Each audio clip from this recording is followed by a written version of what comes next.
اغلوطة هذه اغلوطة دا خبر د مبتدای محذوف لپاره دا بل اغلوطه ده سړی په غلطي کې واقع کوي هغه دا د لو لم یصدق قضیه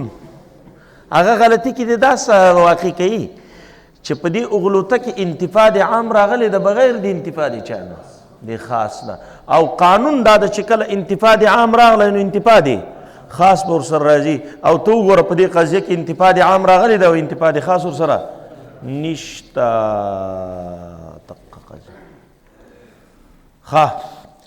دی وای الکه ته اوس ماته ګوره لو لم یصدق قضیة ما مولانا صاحب قضیة نکیره ده او نکیره سی په سیاق دی نفي کې واقعي څه پیدا کوي عموم لو لم یصدق قضیة بیا بعضې کتابو کې قضیة ما لیکلی ده پروا نه لري هغه ماته خو قضیة ناسې نکیره ده په سیاق د چا کې واقع ده نفي کې لو لم یکن قضیة که چېرته قضیة ما صادقه نشوه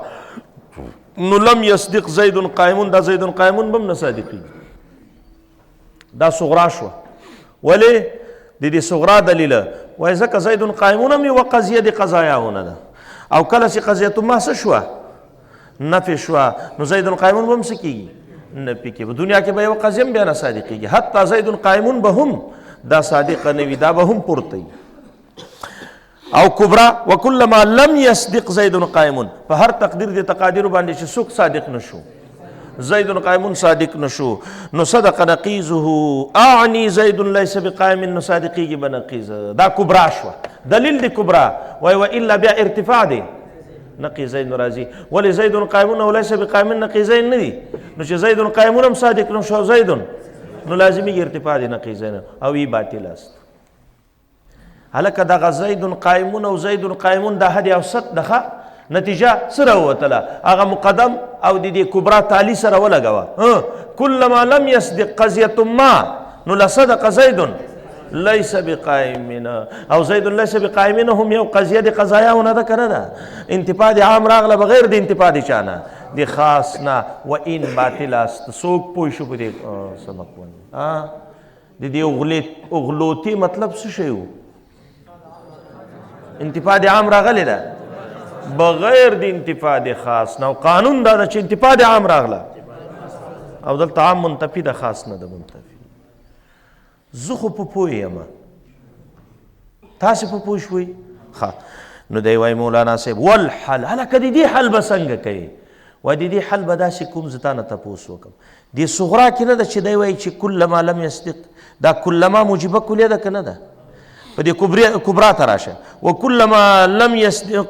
لم یصدق زید قائمون صدق نقیز دام کلیه ده اوس زه تا نه دا تپوس کوم چې په دې کبرا کې چې کوم تا ټول تقادیر اخیستي دي کلما په هر تقدیر د تقادیرو باندې چې زید قائمون صادق نشو نو صدق نقیزه زید لیس بقائمین به صادقیږي اوس تا نه زه دا تپوس کوم چې په دې کبرا کې د تقادیرو نه ته کوم تقادیر اخلي که مراد د دې تقادیرو نه تقادیر واقعي اخلي نو بیا مسلم دا مسلمه چې په کلو تقادیر واقعیو باندې چې انتفاع د عام راغله نو انتفاع د خاص پر راځي خو اندراج مولانا صاحب بیا نه منم ولې وایي ځکه حکم په صغرا کې هغه خو په تقادیرو فرضیو باندې ده په دا کبرا کې چې کوم بیا ووایه کبرا کې که چېرته له تقادیرو نه کوم تقادیر اخلي تقادیر واقعی اخلي کبرا کوم یو ده وایه وکلما لم یصدق زید په هر تقدیر د تقادیر واقعیو باندې چې زید قائمون صادق نشو نو نقیز به صادقیږي چې زید په تقادیر واقعیو باندې ولې قانون دا ده چې یو نقیز پورته شو بل نقیز به صادقیږي نو چې زید قائمون پورته شو زید لیس بقائمین به صادقیږي خو خبره اوس په صغرا کې ده دا صغرا کې چې کوم تا تقادیر اخیستې صغرا کومه یوه وکلما لو لم یصدق قضیة یعنی په یو تقدیر د تقادیرو فرضیو باندې هلکه هغه نه تقادیر واقعیه ولې نه دي مراد د چا نه وایي هلته د قضیة ما نفي کړې ده او په قضیة ما کې الله موجود هم شته الله قادر الله سمیع الله بصیر الله واحد الجنة حق دا شته که نشته دا هم په دې قضیة ما کې شته او مولانا صاحب ټول قضایا منتفي کېدلی شي الله موجود قضیه منتفی ده، الله واحد قضیه منتفی ده. خو مولانا چې قضیت ما او ټولې قضایاوې د دنیا نه منتفي کوي دا به په تقادیرو واقعیو باندې بناوي که فرضیو باندې. نو صغرا بالکل تیغه کې تقادیر فرضیه دي او په کبرا کې واقعیه دي. نو مولانا صاحب اندراج نشته. ولې اندراج نشته؟ ځکه هلته تقادیر فرضیه دي او په کبرا کې کوم تقادیر دي. او که ته راولاړېږي په کبرا کې مطلق تقادیر اخلي. په کبرا کې مطلق تقادیر دا معنی واقعي وي که نو ټیک د اندراج راغی، اندراج راغی، بالکل اندراج راغی. خو مولانا صاحب بیا دا نه منم مولانا په دې صورت کې چې دغه کلیت د کبرا بیا موږ نه منو. څه نه منو؟ کلیت د کبرا نه منو. څنګه مولانا صاحب؟ کبرا ته ګوره، وکلما په هر تقدیر د تقادیرو باندې بیا تقادیر واقعیه وي که تقادیر فرضیه وي چې صادق نشي زیدن قائمون نو صدق نقیزه. نو هلکه چې تا کل تقادیرونه عام تقادیر واخیستل که هغه تقادیر واقعي وي که نو زه به په هغه تقادیرو کې تقادیر فرضي واخلم او په فرضي تقادیرو کې ارتفاع د نقیزینو جایز ده. نه د زیدن قائمون صادق شي او نه د زیدن لیس بقائمون صادق. یاره لکه چې پوه نه شو. نو کلیت نه منم، کلیت کبرا چې په هر تقدیر د تقادیرو کې چې زید قائمون صادق نشو نو څوک به صادقیږي؟ زید لیس بقائمن به صادقیږي؟ نه نه نه نه نه د زید قائمون صادق شي، نه د زید لیس بقائمن صادق شي او نه د زید قائمون صادق شي. که ته وایې چې ارتفاع د نقیضینو راغله، وایي ارتفاع د نقیضینو په تقادیرو محاله او فرضیو کې جایز ده. پکه خبره یاره لکه چې پوه نه شوئ. تاسې ما ته دغه جواب وکئ حلې چې په دې کبرا کې د تقادیرو کې تپوس کوم. وایه د تقادیر کوم تقادیر دي؟ که دا تقادیرو نه تقادیر واقعي اخلي نو بیا اندراج نسته. ولې په صغرا کې خو کوم تقادیر دي؟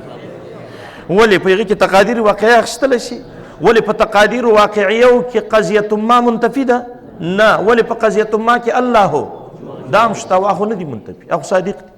او که په کبرا کې کل تقادیر داسې اخلي چې عام اخلي بیا سواء کان تقادیر محاله او فرضیه وي او که تقادیر واقعیه وي نو بیا کلیت د کبرا نه منمه چې په هر تقدیر د تقادیرو باندې چې زید قائمون صادق نه شنو. یا لکه په دې کلو تقادیرو کې خو تا محاله م اخیستې دي نو په تقادیرو محالهو کې دې نه زید قائمون صادق وي نه زید لیس بقائمن. ولې په تقادیرو محالهو کې ارتفاع د نقیضین هم جایز. څوک پوه شو؟ آفرین نرانو. نو دی وای والحل دا ده چې نه تقادیر الماخوذه فی الکبرى اعنی قولک کل ما لم یصدق زید قائم نو صدق قضیه صدق نقیزه. اعنی چې زید لیس بقائم ان كانت واقعیه کاغه تقادیر واقعه فصدقها مسلم. نو ټیک د صدق خو مسلم ده چې تقادیر واقعه کې قانون دا ده چې یو نقیص پورته شو بل به صادق وي خو مسلم. لكن الاندراج لكن لا اندراج سنشته پکې اندراج. ولې اذا الحكم په صغرا کې انما هو على تقادير فرضيه غیر واقعيه باندې ده. ولې ضرورت چې ان عدم صدق قضيه من القضايا د ممتنعات نه ده کنه ده. ولې قضيه من القضايا چې توای چې دا نه ده صادق دا عدم صدق ممتنع نه ده بلکې په دنیا کې ډېرې قضايا وي صادق دي. ضرورت چې ان قولنا الواجب موجود یو الله سميع بصير الله واجب الله بصير واجب الصدق دا ټول سدي واجب الصدق دي فيكون عدم صدقها محالا. عدم صدق سده وان كانت تقادير دي كبرى اهم کچیرته تقادیر دي کبرى سوې عام سمانه فاپرین نرانو ممکنه وي واقعيه وي او که فرضيه او محاله وي نو بیا منعنا الكليه بیا کلیت دي کبرى من نه منو چې په هر تقدیر د تقادیرو باندې چې زید قائمون صادق نشو مړه دواړه در واخله زید قائمون هم در واخله زید یو دم صادق نه وي. ولې په تقادیرو محالو کې ارتفاع دی نقیضین جایز نه دي زید قائمون صادق نه زید لیس بقائم. ولې انما زید نقیض بحسب الواقع فانما جائز ده على تقدیر المحال په تقادیر محالو کې یکذب النقیزان چې دواړه نقیزان دي کاذب شي معا. ولې لان المحال جاز ان يستلزم محالا اخر. ولې چې یو تقدیر محال دی واغسته نو په تقدیر محاله کې یو بل محالم جایز ده چې ارتفاع دی نقیزین ده. چې کله دی په دې تقادیرو کې یو تقدیر سو واخسته محال نو په تقدیر دی محال باندې جایز ده چې هغه بل محال راشي په یو تقدیر باندې یو محال هغه یو لیوی هغه ته دروغجن وایي بل دروغجن ته ویلي چې هلکه دروغ یې سره ویلي وایي ما د پلار دونه غټه بیزه وه چې په یو غره باندې به ولاړه وه په بل غره به یې خوراک کوه او بل ورته ویلي وایي ما د پلار دونه غټ دیګ و چې په یو هغه کې به خلکو ټنګه کوله نو په دا او بل هغه کې به چا نه اورېدله او لوی جلسه به پکې جوړېدله که نه او دا دومره لوی دیګ و که نه هغه بیا ورته ویلې وایه لکه دومره غټه بیزه چې وي که نه دومره دیګ نه وي څوک یې څه کوي که نه دا به څه کې پخوي نو خو د منطقو په اصطلاح باندې یو محال مستلزم کېږي بل محال چې تا دومره بیزه و نو هغه به مستلزم کېږي دومره غټ دیګ لره نو دا غټ دیګ بل محال ده که نه ده نو یو محاله بل محال نو چې تا تقادیر پکې تقادیر محاله واخیستل نو په تقدیر محاله باندې دی یو بل محاله هم راسي چې ارتفاع دی یاره خو ډېر مې در سره ضبط کړ مولانا صاحب لکه لکه د کال غوندې زدم شو ښه نو دی وایي مولانا صاحب ما تاسې ته ویلي دي چې زه ګوره خبر وکړم هغه بې عملي خیال دی دا څومره کسانو نه ضروري سبق تیر شو او د دې بیرته اعاده ګرانه ده پوه شئ ځکه تکرار شنیع وي نو دی وایي اذ کذب الشیء انما یستلزم صدق نقیض بحسب داسې اواخر دي که نه زه څه نه وایم که نه اوس به سم غوسه وم خو دا ده چې اوس اواخر دي که نه نو زه وایم چې لرې کاسي مع لأن المحال جازه محال په جاز کې کیني که نه جاز جائزه ده يستلزم محالا آخر ويقرب من هذه وين ازديد ديتا دغه اغلوتي تا یو بل اغلوتا هغه مغالطه سده هغه العامه الورود مشهوره ده کنه ده عامه الورود معنی عام خلق واردی کنه عام خلق واردی هغه دا چې زما دا مدعا اومنه چې السماء تحتنا السماء تحتنا دا مدعا می اومنه وكل ما لم يصدق په هر تقدیر د تقادیر باندې چې زما دا مدعا صادقه نشو نو لثبت نقیزه نو نقیز به صادقی وكل ما ثبت نقیزه نو ثبت شيء من الاشیاء شيء من الاشیاء صادق صغرا او کبرا دی په جندل صغرا سو شابه سي چې السماء تحتنا دغه مدعا زما دا صادقه ده خو زما مدعا دا خو مدعا چې زما دغه دعوه صادقه ده چې سماو اوس به د زدر باندې صادق وم و الا که صادقه نشو نو بیا به محال لازم شي څنګه محال براشي انتفاع عام براشي بغیر د انتفاع خاص څنګه وای ګوره که چیرته زما دا مدعا صادقه نشي نو کان نقیزه ثابتا نو نقیز به ثابت وكلما صدق نقیزه نو صدق شيء یو شيء من الاشیاء به صادق نو دا کان نقیزه هدی اوسط لري کا كلما لم يكن المدعا ثابتا كان شيء من الاشياء صادقه مړه ته ګورم خپل وای کنه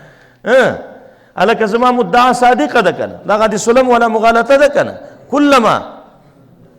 لم يكن المدعا ثابتا كزما مدعا نو كان نقيزه الکه دي صغرا دلیل څه ده و ارتفاع د نقیزین راځي چې مدعا هم صادقه نشو ارتفاع د نقیز نو كلما لم يكن المدعا ثابتا كان نقيزه صادقا صحیح شو ها دلیل دی کبرا وكلما كان نقيزه ثابتا كان شيء ولي واذا نقيس شيء خاص تک نه ده او شيء من الاشياء شيء عام ده او قانون ده چې تحقق دی خاص مستلزم وي تحقق دی عام لره نو چې مولانا صاحب نقيس صادق شو نو شيء وشو نتیجه دار راوتل چې كل ما لم يكن المدعا ثابتا كان شيء من الاشياء اوس مولانا صاحب تاسې ویلي دي چې د هرې قضیې سره عکس خپل لازم دا به مونږ معکوسه کو په عکس نقیز د قدماو سره دا راوتلې نتیجه سو كلما لم يكن مدعا ثابتا كان دا لم يكن المدعا ثابتا د دې نقیز څه ده دروغ دی ویلې دي كلما لم يكن المدعا ثابتا نقیز څه ده پرېږده هغه ته د كلما لم يكن المدعا ثابتا نقیز څه ده كان المدعا ثابتا وي حیران پاتې شي كلما لم يكن المدعا ثابتا نقيس ده كان المدعا ثابتا او كان شيء من الاشياء ثابتا نقيس ده لم يكن شيء من الاشياء دا اوس ګور نو دیو نقیز وروسته کا او دیغه نقیز مخته کا، نو عکس نقیز دی قدماو تر جوړ کا. نو راوتلې نتیجه سوه، بیا ووایي راوتلې نتیجه سوه کلما لم یکن ثابتا کان شی من الاشیاء. نو کان شی من الاشیاء ثابتا نقیز څه ده؟ لم یکن شی من الاشیاء ثابتا. دا مخکې کا او مخکې لم یکن المدعا ثابتا، نو دغه نقیز څه ده؟ دا وروسته کا. نو وایه کلما لم یکن شی من الاشیاء ثابتا کان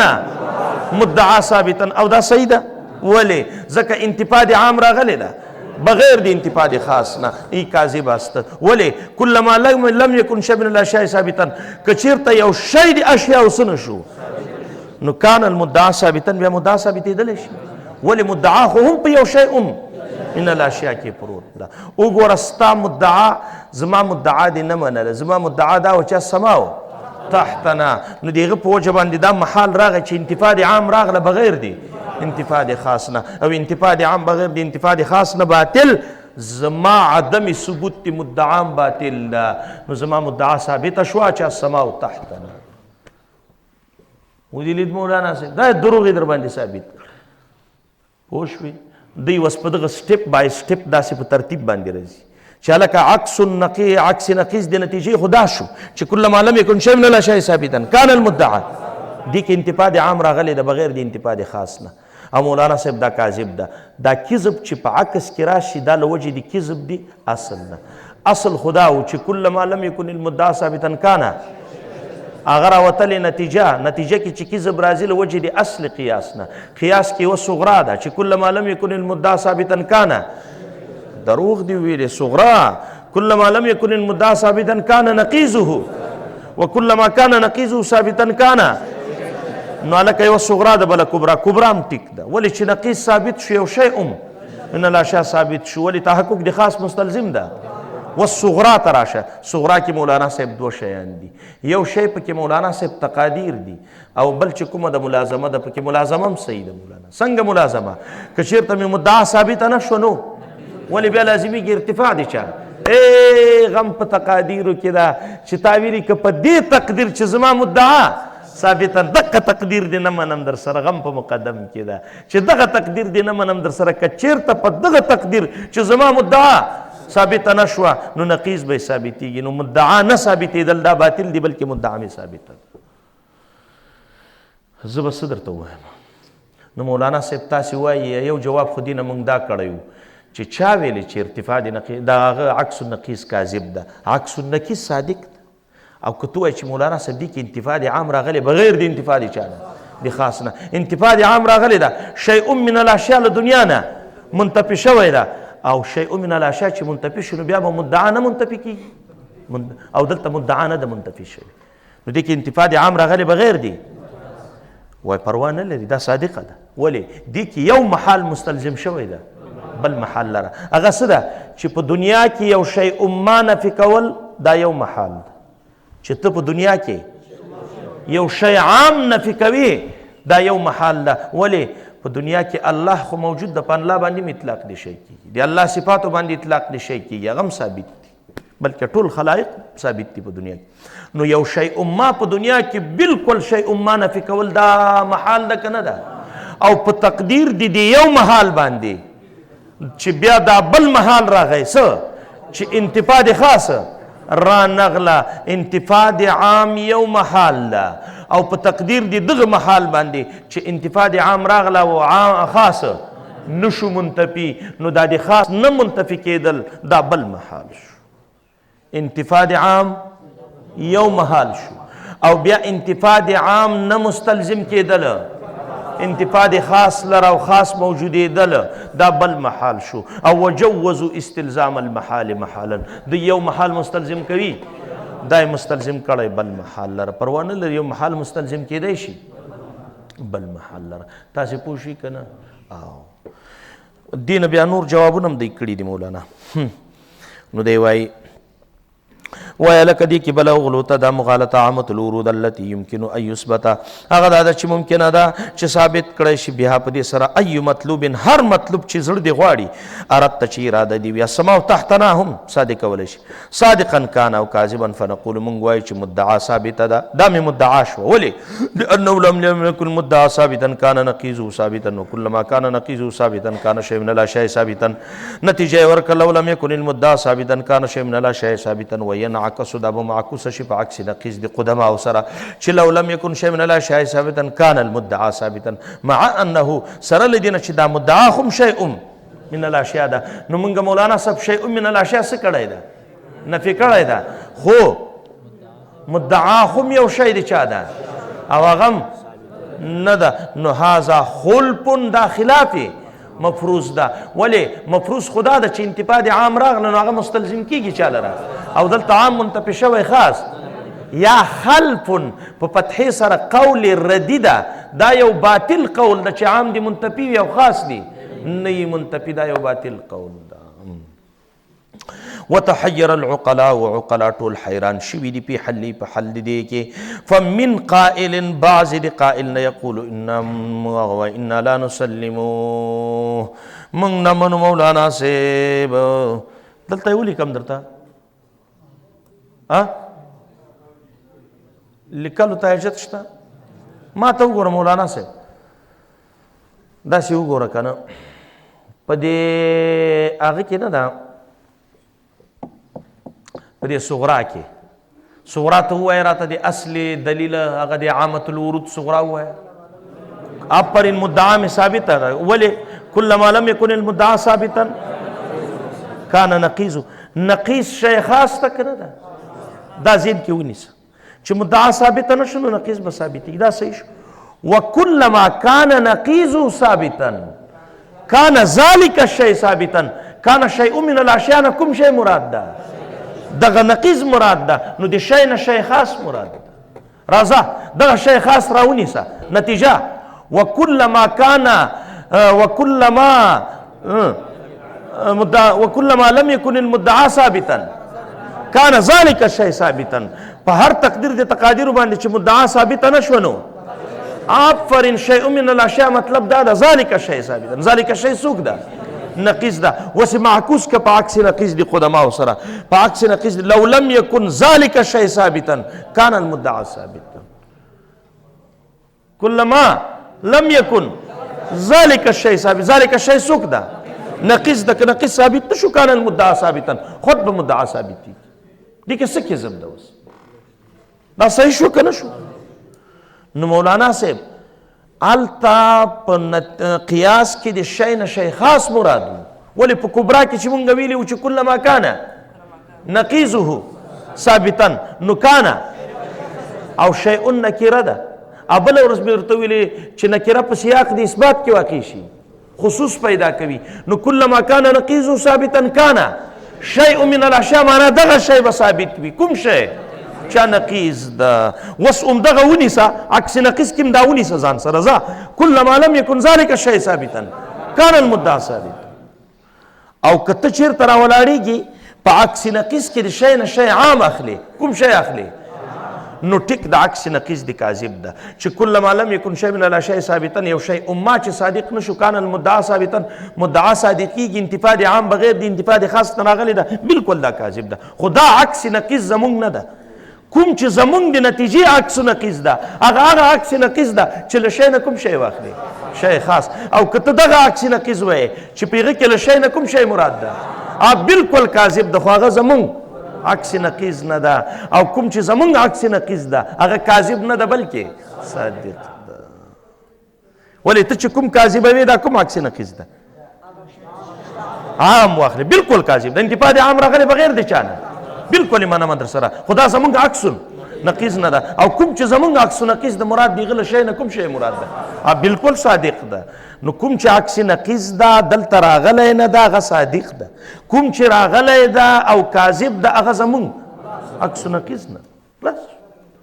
دا صاحب د آداب باقی والا دا جواب کړی ده په حمدالله کې. نو دقه هغه جواب را نقل کوي. ومن قائل بعضې د قائل نه یقول هغه وایي چې ان لا نسلم موږ نه منو چې ان تلک شرطیه چې دغه شرطیه تنعکس دا منعکسه کیږي بهذا العکس الى هذه الشرطیه. کیف څنګه بلا صادقیږي؟ والشیئان فی الاصل والعکس دا خو مختلفان دي بالعموم والخصوص. ولی په اصل کې له شی نه کوم شی مراد خاص هغه نقیض ده او تا په عکس النقیض کې چې کاذب دي که دلته د له شی نه کوم شی واخیست دا زمونږ عکس النقیض نه بل عکس هذه الشرطیه قولنا كلما لم يكن ذلك الشيء ثابتا كان المدعى ثابتا. نو که دغسې وایي بیا بالکل صادق ده عکس نقیض هم ده صادق هم ده.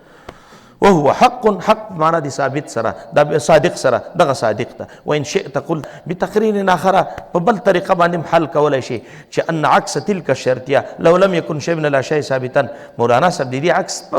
صاحب د ادب باقی دي چندان فرق نشته دومره. تقریر بدل شو هغه دا چې عکس دغه شرطیه هغه دا د مولانا صاحب چې لو لم يكن شيء من الاشياء منم خو په ضمن نقیض المدعا. سمعنا شیء من الاشیاء دا مطلق شی اخلمه او مطلق شی حکم دی یو پردم اخلي. نو شیء من الاشیاء وایم خو په ضمن دی نقیض کې یعنی کل ما لم یکن شیء من الاشیاء ثابتا خو په ضمن نقیض المدعا. نو بیرته حکم دی نقیض واخیسته. نو سمانه چې نقیض ثابت نشو نو کان المدعا ثابتا نو مدعا بسوي نو بالکل ټیک ده خو ده عکس نقیض صادق شو کاذب نه ده. جاز يستلزم نقيضه فلا خلفه بدي کې خلف نشته خلاف وقد وقع الاتناب او یا بل دا د مولانا صاحب چې عام نه منتفي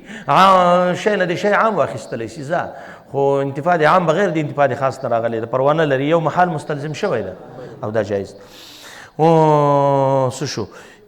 دقه ومن مجيب او کنه دا راخیسته ده کنه یجيب دی جواب کوي چې بان المقدم بالعكس محال چې هغه انتفاع شی عام ده. ولی ځکه اشیاء خو په دنیا کې موجود دي کنه نو یو شی عام منتفی کول دا یو محال ده او بیا په تقدیر د شی عام باندې خاص نه منتفی کول دا بل محال ده. والمحال جاز يستلزم نقيضه فلا خلفه. وقد وقع الاتناب في تفصيل هذا الباب په تحقیق سره واقع شوی د اتناب په تفصیل دغه باب کې چې باب د مغالطې ده. ولی لما ان الرسائل چې څومره رسائل مدونه دي په دې پن او منطقو کې لیکل شوي دي چې التي جرت بها زمان هذا زما په زمانه دغه کې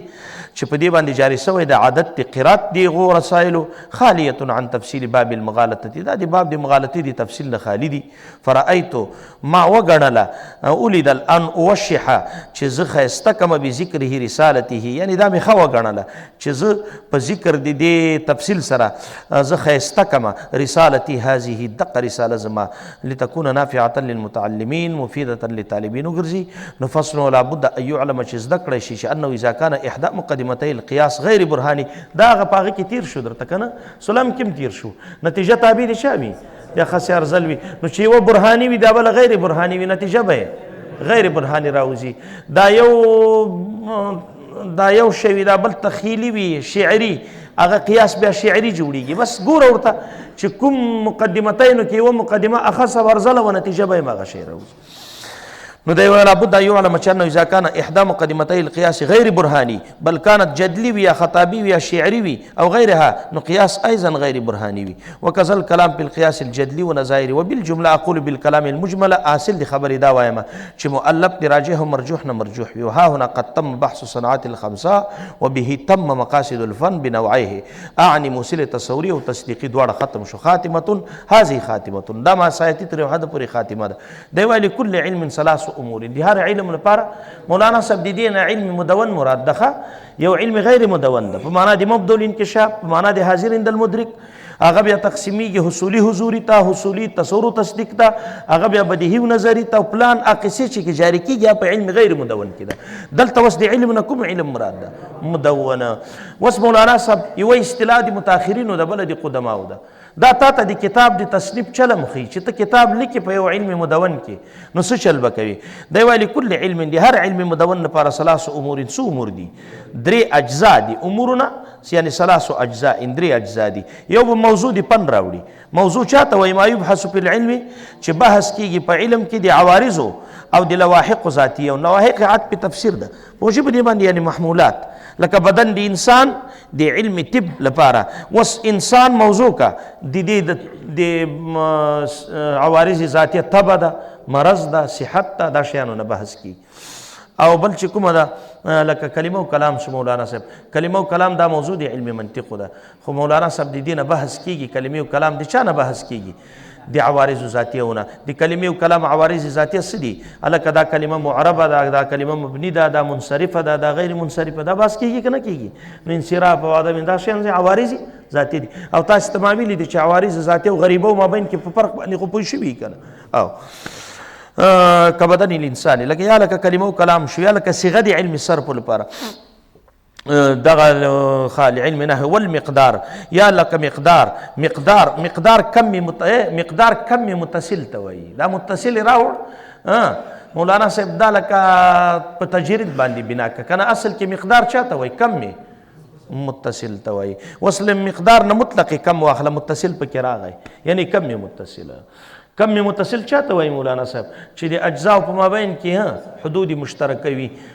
لکه مولانا صاحب د خط په مابین کې، خط د چا نه جوړ د نقاطونه؟ نو مولانا صاحب داسې نقاط شته د خط په مابین کې چې د یوه ابتدا وي او د دې بل خط انتها وي. مثلا سطحه جوړه ده د خطوطونه، جسم تعلیمي جوړ ده د سطوحونه.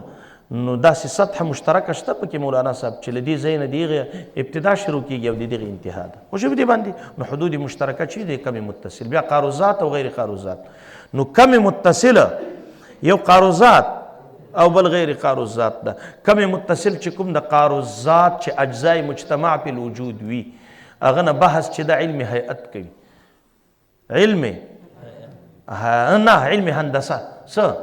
او علم هندسه بحث ترې نه کوي، ځکه هغه بحث د مثلثات او دغو شیانو نه کوي. نو مولانا صاحب هغه بیا په هغه صورت کې دا مقدار جوړیږي پکې چې طول او عرض او عمق ده چې دا اجزای مجتمع فی الوجود وي. نو چې اجزای مجتمع فی الوجود وي، کم متصل قاروزات د دې نه کوم علم بحث کوي؟ هندسه. او کم متصل غیر قاروزات چې اجزای مجتمع فی الوجود نه وي، لکه اجزا د حرکت شو. ته چې حرکت قطعي کوي له دې جینه دا چې څومره دغه مزه یا بله ورځ مې درته ویلې حرکت بمعنی القطع چې دا وهمي مزه قطع کوي په تدریج سره. نو چې څومره مخکې حرکت کوي دا مخکینی حرکت دا ختمیږي که نه؟ دا بل شروع کېږي. دا وروستنی ختمیږي، دا بل شروع کېږي. داسې زه پسې اجزا د زماني چې کوم دي، ماسپښین راغی بیا ختم شي، مازدیګر راځي هغه ختم شي، دا بل سیکنډ په سیکنډ داسې. نو اجزا د زمانی چې دي دا غیر قاروزات. نو کم متصل غیر قاروزات د دې نه بحث کوي علم هیئت. کوم علم؟ او یو کم منفصل ده چې اجزاو کې تالیف او تناسب وي، علم موسیقي بحث ترې نه کوي. او چې اجزاو کې دغه چې تالیف او هغه نه وي، نو بیا د هغه نه حساب بحث کوي. دا د حکمتو دا 4 اقسام دي او د چا اقسام دي؟ او دا بیا ځان له بحث ده. خبره مې دا کوله درته که نه؟ د حکمتو کې بیا د حکمت ریاضي، مطلق حکمت نه. مطلق حکمت خو یو عملی دی او بل نظری دی. نظری کې بیا مولانا صاحب 3 اقسام دي: علم طبعي ده، ریاضي ده، الهي ده. دا د ریاضي اقسام پوه شو. او لوی فلسفه د حکمت خو نو دی وایي کوم ځای ته خبره ورسېدله؟ خاتمة لكل علم احد الموضوع ما يبحث فيه لواحق ذاتیه لکه بدن د انسان دا وشو. والمقدار المتصل او مقدار متصل د علم هندسي لپاره. او یا معلومی تصوری معلومی تصدیقی چې لدینه هغه تعبیر خلق په معقولات سره کوي. معلومی تصوری معلومی تصدیقی. معلومی تصوری چې کلیات دي، معلومی تصدیقی چې کوم قضایا وي. خو قضیه ملفوظه دي ته مجازي قضیه وي، حقیقي قضیه کومه یو ده؟ معقوله ده. نو دا ټول معقولات دي. خلق تعبیر معقولات سره کوي لکه په سلم کې. او دا بعضې کتابونو کې معلومی تصوری تصدیقی ورته وایي. لصناعتي هذا دي مونږ دغه صناعت چې منطق ده دي دغو لپاره موضوع ده. وينبغي أن يعلم أنه لا يبحث عن وجود الموضوع. دي وجود دي موضوع بحث نكي ولا يبحث عن ماهيتي. دي واي مولانا صاحب چې موضوع مفروغ البحث وي. مفروغ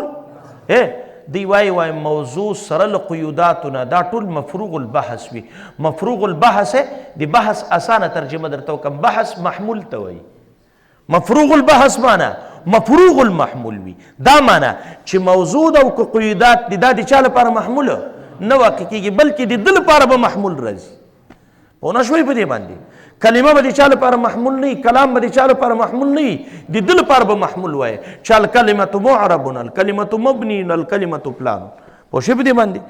نو مفروغ البحث وي، هغه محمول په مسله کې نه واقع کېږي. پوه شوئ په دې باندې؟ د ده د عوارضو ذاتیونه به بحث کېږي په فن کې. خبره که دا د مولانا صاحب چې ينبغي ان يعلم انه لا يبحث عن وجود الموضوع، د وجود د موضوع نه، ولا يبحث عن ماهیت. مولانا دا خبرې بیا اوږدېږي که نه؟ دی وایي مولانا صاحب چې دا مفروغ البحث ولې وي محمول په مسله کې نه واقع کېږي، یا د ده د ماهیت نه بحث به نه کېږي، که کېږي هسې طردن او استطرادن به کېږي، قصدن به نه کېږي. دی بیا وایي مولانا صاحب چې هغه به مقصودي ځکه نه وي چې موضوع نه چې ته بحث کوي موضوع د فن وای دا بدیهي وي، موضوع د فن او د بدیهیاتو نه څوک بحث نه کوي، د بدیهي د وجود نه، د بدیهي د ماهیت نه خلک بحث نه کوي. پوه شوئ په دې باندې؟ هغه له قبیلې د بدیهیاتو نه وي او دی به د چا لپاره محمول هم نه واقع کېږي. ښه خبره مې کوله کوم ځای ته خبره ولا يبحث عن ماهیتي في العلم الذي په هغه علم کې چې دی د چا لپاره موضوع ده. نو فلا يبحث الطبيب ډاکټر بحث نه کوي د بدن د انسان نه چې من حيث انه موجود، انسان هلته موجود ده ګرځي. ډاکټر چېرته دا ویلي دي؟ یا جسم ده یا حیوان ناطق ده. او نو نحوي بحث کوي د حقیقت د کلمې نه چې کلمه چې کومه ده دا یو لفظ ده، هسې که ذکر کړی ده طردن استطرادن او طبعا ذکر کړی ده، مقصود نه د مقصودن نه ذکر کوي، مقصودن هغه عوارض ذاتي ذکر کوي، انصراف او عدم انصراف او ده. ومن ثم د دې وجې نه چې موضوع او ذاتیات دا ټول مفروغ البحث دي، دنه بحث نه کېږي په علم کې. نو لما کان موضوع د علم طبیعي جسم مطلق وګرځېده، د حکمت طبیعي موضوع جسم مطلق ده که نه ده؟ جسم مطلق څه معنی؟ بیا که عنصري وي او که فلکي وي یار. نو دی وایي وکانه صاحب هذا الفن یورید مباحث د حیولا او د صورت په تبعیاتو کې نو اشکل علیه په دی باندې مشکله شي چې حیولا او صورت خو د اجزا د جسم او مقومات د جسم دي، نو څنګه راوړلی کېږي دا مباحث په تبعیاتو کې؟ نو واعتذره بیا اعتذار کولی شي من قبله د دی له طرف نه چې دا مباحث استطرادي او تبعي دي. ودلید موضوع د حکمت طبعي څه شی ده؟ جسم طبعي ده. څه ده؟ جسم طبعي. جسم طبعي دا مرکب ده د حیولا د صورت ده. اوس حیولا او صورت اجزا دي، دا ذاتیات دي. نو ته چې وایې چې د موضوع نه د ذاتیاتو نه بحث نه کېږي، نو په موږ په هدایت الحکمت کې ولې د حیولا او د صورت نه بحث کوو؟ ولې د جسم طبیعي احوال ډایرکټ نه بیانو چې جسم طبیعي چې د متمکن متحرک ساکن فی الحیز دا احوال دي که نه، باید دا بیان کو. نو دوی دغه نه د ذاتیاتو نه بحث کوي و دا استطراده نه طبعا مقصود بالذات نه دي. بیا دا اعتذار پیش کوي، یعنې دا معنا که ذکر وس د کلمې لپاره هم لفظ نوزع لمعنا خدا مقصود بالذات نه ده خپله. وثانیها مبادیه او دویم چې کوم دي هغه مبادی دي، هغه مبادی اول نمبر مولانا صاحب څوک په دې درې اجزاو کې؟ موضوعات دي، فن دي. دویم چې دي مبادی دي، مبادی جمع دي مبدی ده، مبدا موقوف علیه توایی. هغه مبادی څه شی دي؟ والمبادی ما یبتنى علیه المسائل، ما یبتنى علیه المسائل چې بنا کېږي په ده باندې څه یعنی موقوف کېږي په ده باندې مسائل، هغه څه شی دي؟ هغه دوه قسمه دي، وهي اما تصوریه یا به هغه مبادی تصوری وي، یعنی ای حدود به وي توردو چې هغه راوړلی کېږي لموضوع الصناعت د موضوع د صناعت او د موضوع د مسئلې لپاره. موضوع د صناعت لکه کلمه، د کلمې لپاره تعریف راوړلی کېږي، لفظ نوزعه. د کلام لپاره تعریف راوړل ما تضمنه داسې. نو مولانا صاحب و اجزائه او اجزا د موضوع، دا ضمیر به چا ته راجع کېږي؟ اجزا د موضوع ته. داسې دا عبارت داسې ولګوه، حدود د موضوع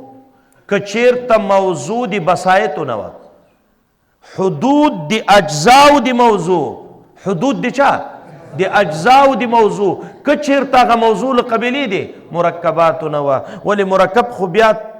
وضاحت موقوفي په وضاحت د چا باندې؟ د اجزاو باندې. پوه شوې په دې باندې؟ لکه بدن الانسان، بدن الانسان مرکب اضافي ده، نو بدن به ځان له تعبیر کوي چې بدن چا ته وایي، انسان نه به ځان ته بحث کوي چې انسان څه شی ده. نو بیا هغه حدود چې راوړلی کېږي د موضوع د صناعت لپاره او هغه حدود چې راوړلی کېږي د اجزاو د موضوع د صناعت لپاره، کله که هغه موضوع له قبیلې مرکباتونه وه او جزئیات د موضوع به راوړي چې دا یا افراد دي لکه د کلمې جزئیات به راوړي چې اسم ده فعل ده حرف ده و اعراض ذاتیه به یې راوړي چې مولانا صاحب انصراف او پلان ده او تصدیقیتون یا به تصدیقي او مقدمات تصدیقي کوم دي مبادی تصدیقیه هغه مقدمات دي تؤلف منها قیاساتها چې صغرا او کبرا دي او لیغونه جوړولی شي څوک قیاسات یا مقدمه شرطیه او مقدمه استثنائیه ده هغه به یا بدیهي وي ويسمى العلوم المتعارفه هغه ته علوم متعارفه وایي بدیهیات به مولانا صاحب کله کله صغرا او کبرا سړی راوړي صغرا هم بدیهي وي کبرا هم بدیهي وي او غیر بدیهیه یا بغیر بدیهي وي څه معنی بل نظري به مسلم به خو بیا هغه دوه قسمه دي خو ګوره دا خبره پکې کوه چې نظري و انتها به بیرته چاته کېږي بدیهي ته که بدیهي ته انتها نه کېدله بیا څه لازمیږي دور او تسلسل فإن كان التسلیم على سبیل حسن ظن که هغه مسلم و هغه نظري و غیر بدیهي مسلم و خو په طریقې د حسن ظن سره د چا باندې حسن ظن و ممن القاه الیه چې د چا نه زده کړي دي تسمى اصولا موضوعه هغه ته کوم اصول وایي هلکه د ما پرستو باندې حسن ظن د مسایل مې تر زده کړي دي دا کوم اصول دي اصول موضوعه ورته وایي ښه تاسې پوهېږئ که نه پوهېږئ څه ورته وایي اصول موضوعه ورته دا د دې خپل هغه دي دا اصطلاحګانې دي او که تسلیم دې کړی و د مقدماتو خو سره له استنکار نه بیا هغه ته دوی مصادره وایي څو مبادي شو مولانا صاحب په کتاب کې اول به موضوعات راوړي بیا به د هغه موضوعاتو لپاره موقوف علیه راوړي چې هغه مبادي دي چا دي د موضوعاتو دي یا مبادي تصوریه او بل په هغه کتاب کې مبادي تصدیقیه د رښتیا وایي چې هغه مقدمات دي چې د خپل مدعا لپاره راوړلی کېږي او دریم چې د المسائل بیا خپله مسائل دي الصلاة واجبتون وهي التي دا مسائل هغه دي چې مشتمل وي علم په دی باندې او ويحاول اثباتها او قصد کولی شي اثبات د هغو مسائلو بالدلیل په دلیل سره نو فصل په رؤوس ثمانیه مولانا صاحب د دغه او د هغې اصطلاح څه فرق ده هغه اصطلاح د متاخرینو وه دا اصطلاح دی قدما به بیا راولاړېدل هغو به په دریو اجزاو اکتفا نه کوله رؤوس جمع د رأس د موقوفن علیه ته وایي دا هم د مبادیو معنا ورکوي نو رؤوس سمانه رؤوس ثمانیه څه معنا څو موقوفن علیه اته نو متاخرین اکتفا کوي په څو شیانو باندې هغه یاد که موضوعات مبادی تصوریه او تصدیقیه او خودی مسائل او قدما چې کوم دی هغه اته رؤوس راوړي اته سرونه د کتاب که نه دی وایي اعلم ان القدماء كانوا يذكرون ماضي استمراري د داسې به ذکر کول په مبادیو د کتبو کې اشیا ثمانیه اته شیان یسمونه روس ثمانیه به ورته ویلي یو پکې غرض ان علت غایي و د دې لپاره چې ناظر دا عابس نشي طلب عبس نشي دویم منفعت ده ولې لتسهیل علیه المشقت د دې لپاره چې د باندې مشقت اسانه سي ما تاسې ته وویل چې منفعت هغه چې کوم د علت غایي هغه فایدې ته وایي چې هغه باعث وي په فاعل باندې په صدور د فعل کې لکه په کټ کې ناسته کول په کتاب دغه هغه باندې میز باندې کتاب کې ښودل نو دا په ما باندې باعث ته چې زه به دا جوړوم نو هغه فایده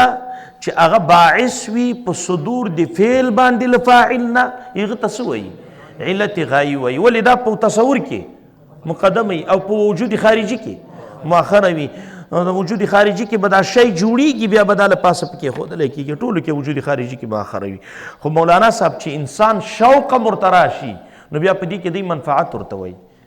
مینه محبت ورسره راشي شوق ورته راشي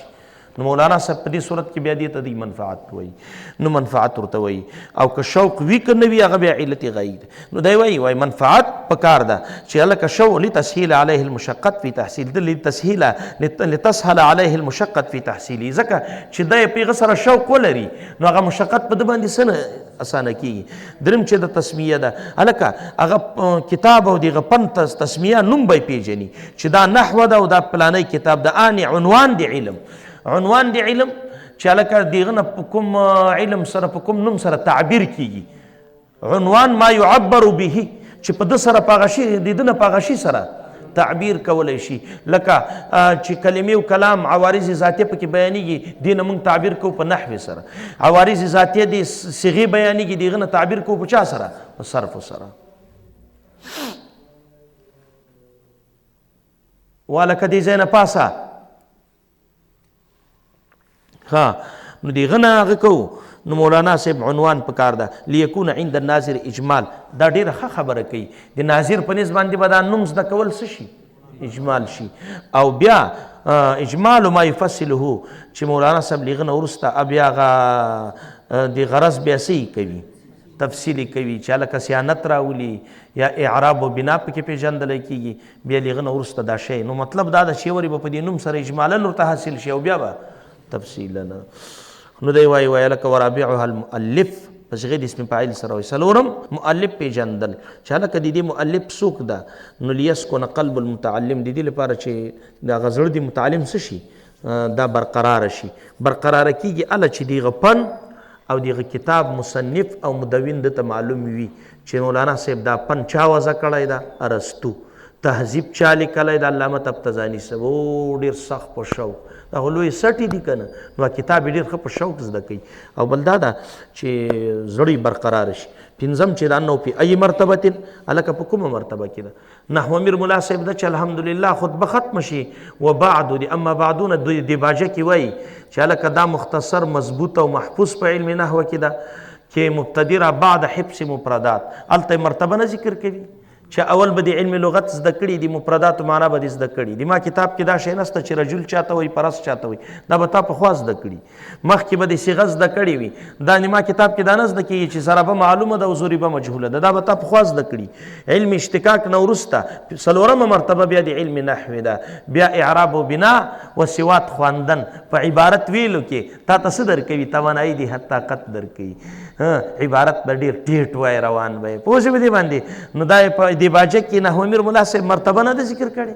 چې د علم نحو مرتبه څومره ده څلورمه مرتبه ده اشتقاق صرف او د لغتو له ټولو نه په څلورمه مرتبه کې څوک ده دا نحو ده نو مولانا صاحب په ای مرتبه تا ته به دا مرتبه معلوموي چې دا فن په کومه مرتبه کې ده کوم وخت زه زده کمه نو هغه ټیم به ته هغه کوي ښه لیعلم علی ای علم چې په کوم علم باندې د دې تقدیم او د کوم علم نه واجب د تاخیره چې زه هغه مخکې ورته زده کمه وسادسها شپږم من ای علم هو دا د کوم فن نه ده ولې د دې لپاره چې د هغه لپاره ما یلیقو هغه مثلا علم نحو ده دا وروسته ده مخکې ما یلیقو د دې لپاره چې د اشتقاق ده د دې لپاره مولانا صرف د دې لپاره بلاغه دغه ده لغت چې هغه مخکې ورته زده کړي لیطلب چې طلب کړی شي ما هغه فن چې دغه فن لپاره لایق وي شپږم وم چې د القسمة تقسیم ده وهو ابواب العلم والكتاب چې هغه ابواب د علم او د کتاب دي چې مولانا دا اول فصل اول کتاب اول باب پس کې دا مرفوعات دي منصوبات دي مجرورات دي سامنها اتم چې کوم د انحاء التعلیم هغه اقسام د تعلیم دي انحاء او اقسام د تعلیم څنګه دي وهي التقسيم والتحليل مولانا صاحب تقسیم او تحلیل ده تقسیم او تحلیل مولانا صاحب تقسیم کې ما تاسو ته ویلې کنه مولانا صاحب چې لاغه نزیل چا نزی د بارانه شابه سینره د بارانه راځي کوم ځای ته ښکته دې ته څه وایي تقسیم او چې له ښکته نه ځي مولانا صاحب بره هغه دلیل ده که نه ده او ښکته څه شی ده مدعا ده او مطلوب ده که نه رښتیا وایي بره مطلوب ده که نه شابه بره څه شی ده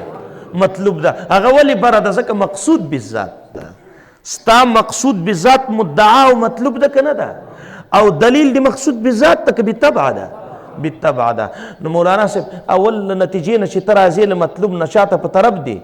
دلیل باندې څرنګه مولانا صاحب کله کله داسې وي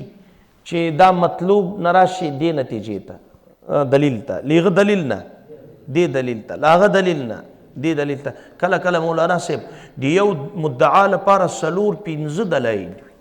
ځکه هغه مدعا چې په کوم دلیل ثابتوي دغه دلیل لپاره بل وی دیغه لپاره بل وی دیغه لپاره بل نو مولانا د مطلوب او نتیجې نه چې په طرف دی دلیل راځي دی تسوي تقسیم یعنی لاعلانا ادنا ته چې راځي اعلا څوک ده مطلوب هغه اعلا ده او دلیل اعلا نه ده ځکه خو مقصود دی غیر په وجه باندې مطلوب لپاره مقصود خپل مقصود نه ده او تحلیل چاته وایي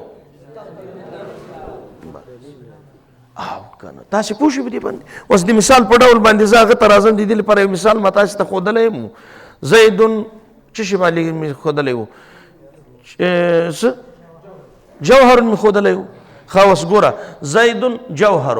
دا د ما مدعا ده یو پرې ثابته کړم زیدون جوهر ولې لانه انسان وکل انسان حیوان نو په زید حیوان دا راوتلې نتیجه بیا صغرا کا او زید حیوان وکل حیوان جسم فزید دا راوتلې نتیجه بیا صغرا کا زید جسم وکل جسم جوهر فزید نو په درې دلایل سره لاندې مقصود ته راورسېد ودې مولانا صاحب نو ګوره مولانا درې دلایل ما برابر کړه او بیا خپل مطلب ته راورسېدم چې زید جوهر ده دغه مولانا صاحب ادنانا اعلی ته راغلم ولې مبادي چې دي دا ادنا دي او مطلب چې دا اعلی د دې ته دي تحلیل وایي پوه شوې په دې باندې نو دی وایي تحلیل والبرهان برهان لیعرف د دې لپاره چې الکتاب مشتمل على كلها او بعضها چې تا ته پته ولګېږي چې کتاب په دې ټولو مشتمل ده که په بعضو باندې مشتمل ده پوه شوې په دې باندې وس تحلیل او ترکیب چېرته تقسیم به وي او تحلیل څه پته نه لګېږي ښه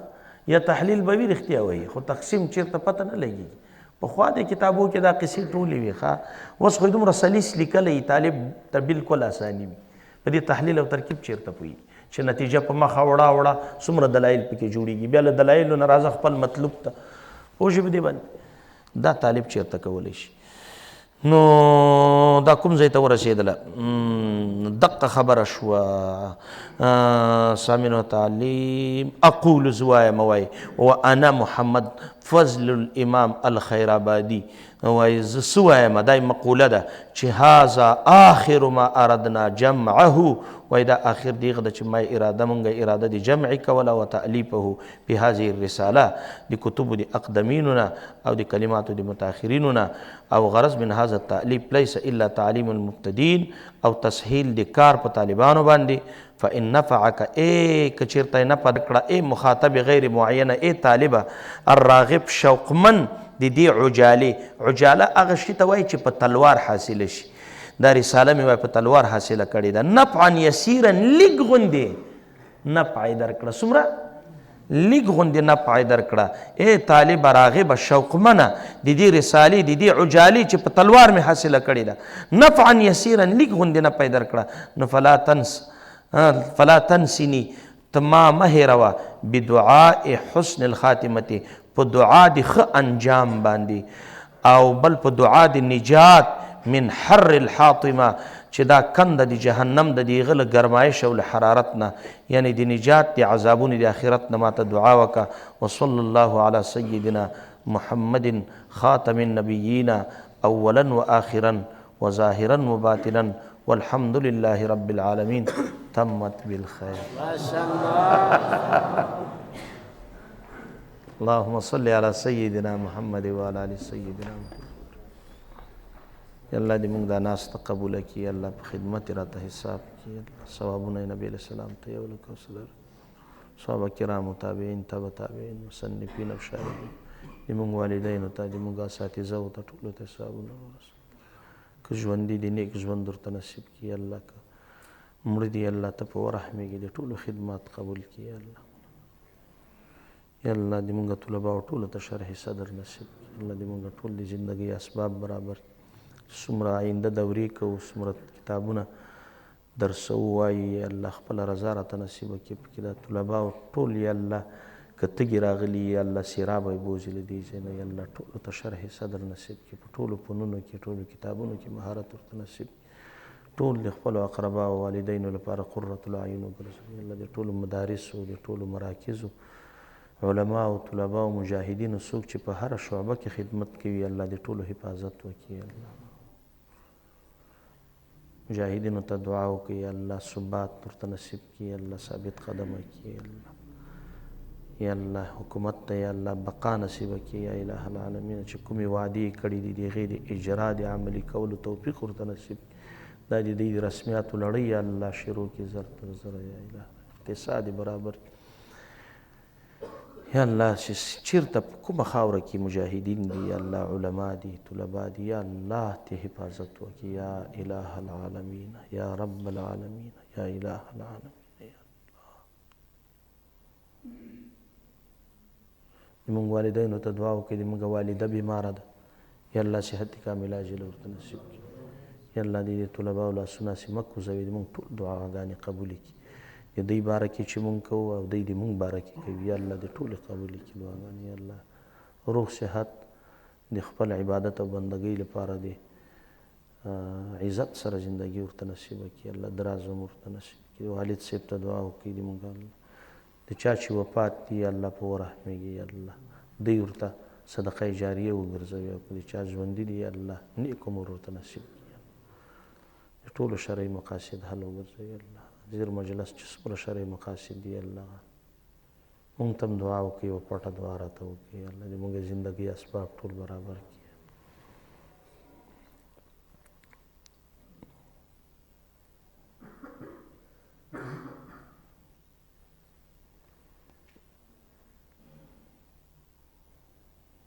صلی الله تعالی علی خیر دینه خو فارغ شو